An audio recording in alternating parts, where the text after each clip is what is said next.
What's up, everybody? This is Dark Music with Brutally Delicious, coming into the review of Luminare Christmas's brand new debut album, Mistletoe Madness.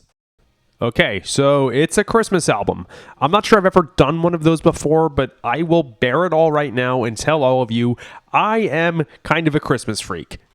There's the obvious Trans-Siberian Orchestra, which will come up a couple times here for comparison, but also Majestica's Christmas Carol, and then stupid compilations like We Wish You a Metal Christmas, and even the stop-motion Rudolph the Red-Nosed Reindeer. It's all great for me.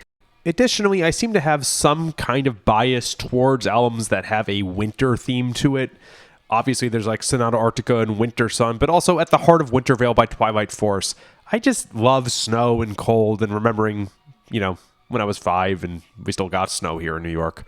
Where I'm going with this is I was very excited to take a leap into this promo. I'd never heard of them before. It's their first album, and it is apparently the brainchild of the musical director for Dennis DeYoung, who also played keyboards for Mannheim Steamroller, so of course.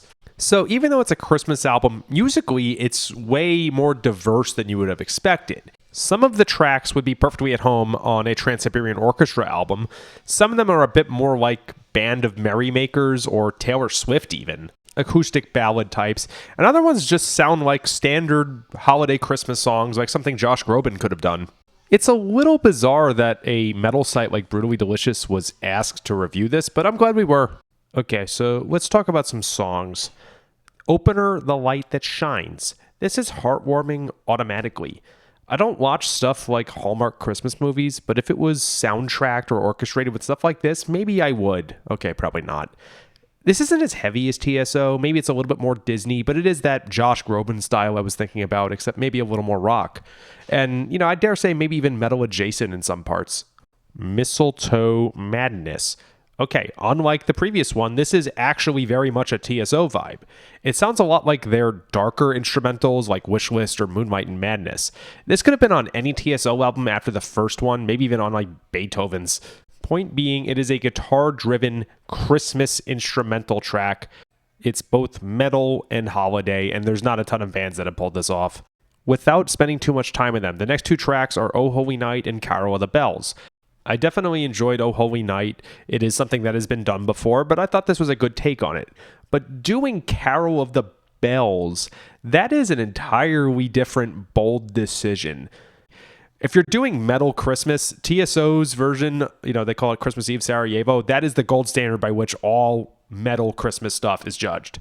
And they did their own take on it. That track is also synonymous with TSO. So doing this in a way was almost like forming a band and then covering Bohemian Rhapsody. It's bold. I'm glad they did it, but let's see how it pays off. Toy Soldiers. No, this is not a cover of that Martika 80s song. This is a really fun Christmassy ditty for sure. Parts of it get a little TSO-ish. They have a song called Mad Wizard's Christmas that does similar Nutcracker themes. But, album highlight. And there's some childlike wonder to this. Maybe that's just me remembering seeing the Nutcracker in Radio City as a kid, but it brings out the inner child in you, I think, for sure, which is really what most Christmas albums are trying to do. Like a Child. This song has a lot of the feelings I was just talking about in terms of the childlike wonder. I got some major Taylor Swift vibes from this. She has a song called Christmases When You Were Mine, but this is not pining over an ex. I think it's about trying to remember your old innocence.